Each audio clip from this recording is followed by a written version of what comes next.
Bonjour, ici Caroline, bienvenue à 5-10-15. Cette semaine, on parle de voyage, cette activité super que la plupart des gens aiment.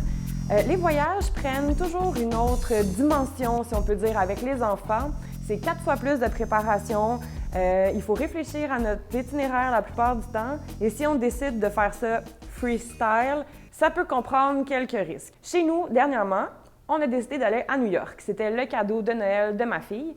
Donc, New York, la grande pomme. Et j'ai pas du tout réfléchi au fait que les journées à New York, c'est très long, c'est beaucoup de marche. Résultat, je me suis ramassée la deuxième journée avec une petite fille de 10 ans en train de faire le bacon dans les rues de New York, dans les rues sales de New York, parce qu'elle était fatiguée et qu'elle voulait rentrer. Donc, des fois, il faut réfléchir un petit peu à qu'est-ce qu'on fait. Malgré tout, ça a été un super voyage. On a découvert plein de choses. On a beaucoup ri et j'ai découvert des côtés de ma fille que j'avais aucune idée qu'elle avait. Elle est très patiente, très curieuse. Un peu moins quand elle est à la maison. Quand elle est confortable dans ses habitudes, elle est moins curieuse. Là, à New York, ça faisait longtemps que je ne l'avais pas vue s'émerveiller comme ça. Donc, ça a été un voyage très agréable malgré la fatigue.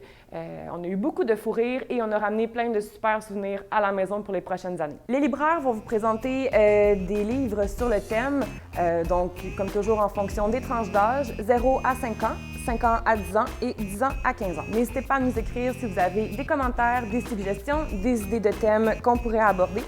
Likez et partagez la vidéo si vous avez apprécié. Merci beaucoup d'avoir été avec nous.